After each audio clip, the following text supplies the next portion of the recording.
안녕하세요. 말씀을 품고 말씀을 살아내는 바이블 118구 186번째 날, 오늘은 신명기 27장입니다. 모세는 26장에서 첫 열매로 드려지는 감사의 고백, 그리고 11조의 나눔과 순종이 하나님께 드려져야 한다고 이야기하면서 이스라엘이 하나님의 보배로운 백성이 됐다는 감격적인 언약의 확인으로 두 번째 설교를 마무리했잖아요.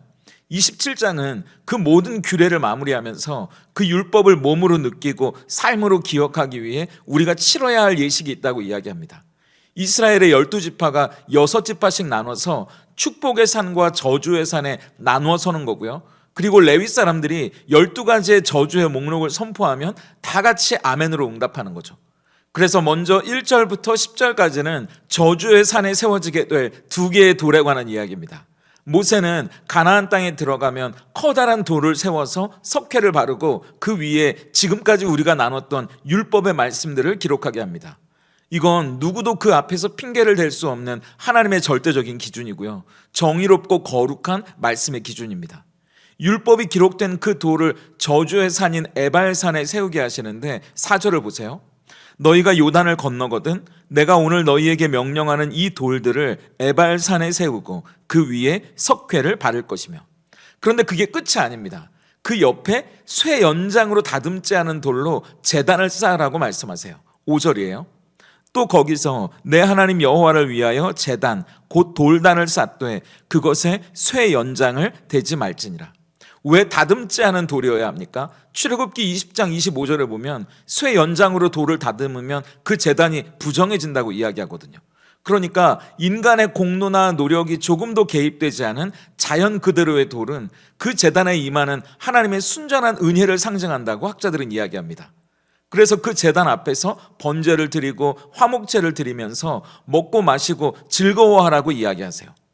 저주의 산이라고 불리는 이 에발산에 두 개의 돌이 세워지는 장면을 한번 떠올려 보세요. 하나는 절대적으로 지켜야 되는 하나님의 말씀이 기록된 돌이고요. 또 하나는 하나님께 나아갈 제사를 드리게 될 제단이 될 돌입니다. 하나님은 왜 율법의 돌을 저주의 산 에발산에 세우라고 하셨을까요? 이건 율법의 기능이 뭔지를 보여주는 겁니다.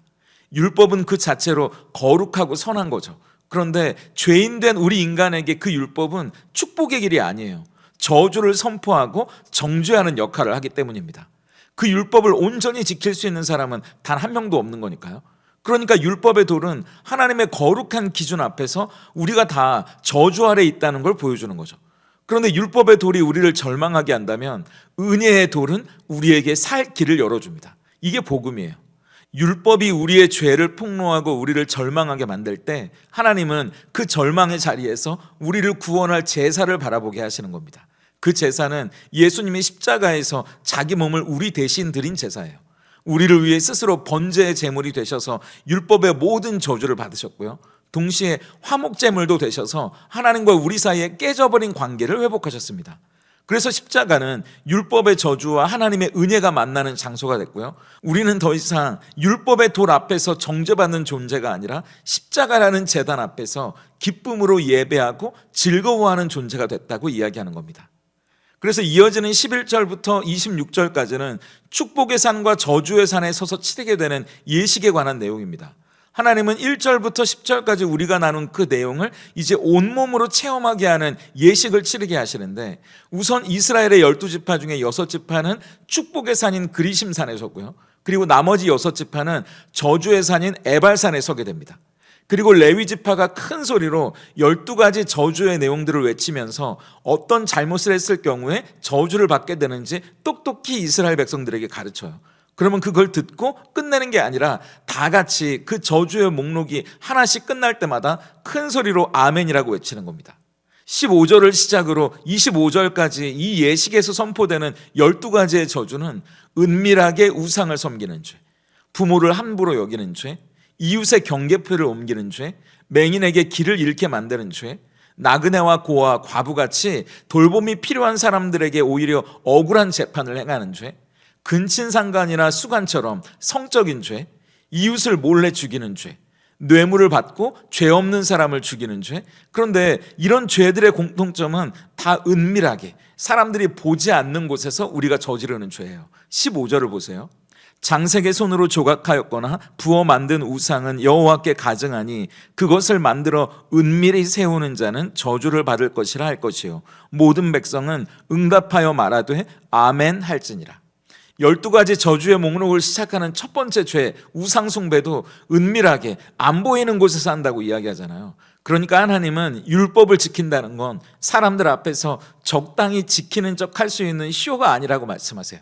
보이지 않는 곳에서의 우리 모습, 그 은밀한 중심까지도 하나님이 보고 계신다고 말씀하시는 겁니다.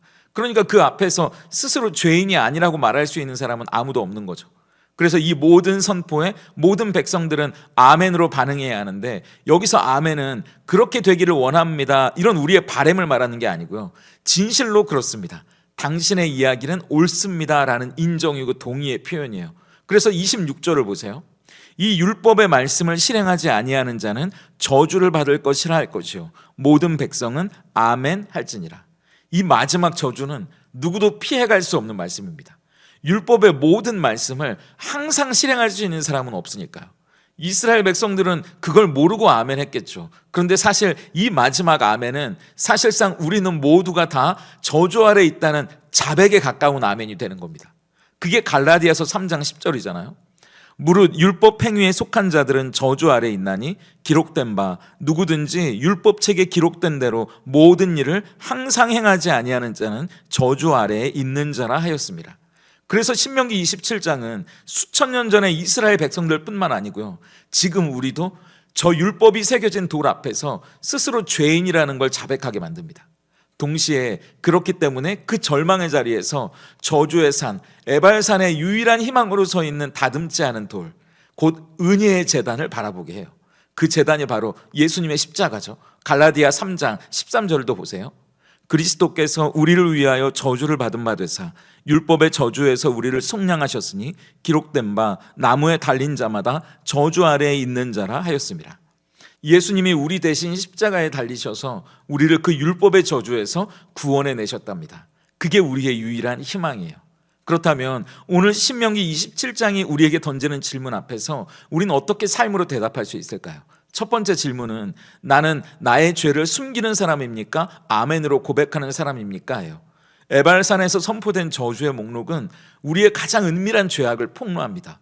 어떻게 보면 우린 다 축복의 산에 서 있고 저주의 산과는 관계가 없는 척 살아가잖아요. 그런데 하나님은 우리에게 에발산에 서서 하나하나 불러주는 죄악의 목록에 정직하게 아멘으로 동의하게 만드십니다. 왜 이게 중요할까요? 우리의 아멘, 자백이 없으면 제단의 은혜가 임할 수 없기 때문이에요. 병을 인정하지 않는 환자에게 의사의 처방이 무슨 소용이 있겠어요? 내가 저주받아 마땅한 죄인이라는 걸 우리가 인정할 때, 자백할 때 그 아멘은 십자가의 은혜가 얼마나 놀라운지를 깨닫는 출발점이 됩니다. 오늘 우리가 숨겨뒀던 그 죄요, 그리고 아무도 모른다고 생각했던 그 은밀한 우상이요, 그 앞에서 하나님께 아멘, 주님, 그게 바로 솔직한 제 모습입니다. 제가 그 저주 아래에 있던 사람이었습니다 라고 정직하게 고백할 수 있다면 좋겠습니다. 그럴 때 우리를 대신해서 그 모든 저주를 온몸으로 받아내신 예수님의 은혜가 우리를 덮어주실 겁니다. 두 번째 질문은 내 순종은 저주를 피하기 위해서입니까? 은혜에 대한 감사입니까? 예요. 저주의 산 에발산에 서 있는 이스라엘 백성들에게 하나님은 7절에 보니까 그 제단 앞에서 화목제를 드리고 먹고 마시며 즐거워하라고 이야기하세요. 왜냐하면 9절 때문입니다. 모세와 레위 제사장들이 온 이스라엘에게 말하여 이르되 이스라엘아 잠잠하여 들으라. 오늘 내가 내 하나님 여호와의 백성이 되었으니.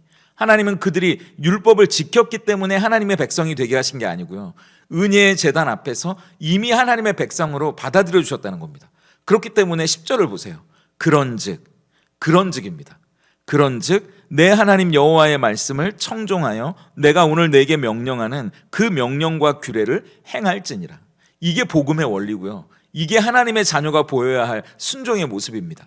여전히 이거 안 하면 벌 받지 않을까? 그런 두려움 때문에 마지못해 예배하고 어쩔 수 없이 헌신하고 있다면 우리는 아직도 율법의 돌판 아래 갇혀 있는 겁니다. 아니에요. 복음은 우리를 그 두려움에서 해방시켰습니다. 예수님이 우리 대신 모든 저주를 받으셨고요, 우리를 위해 화목제물이 되셨어요. 그래서 우리의 순종은요, 더 이상 저주를 피하기 위한 공포의 몸부림이 아니에요.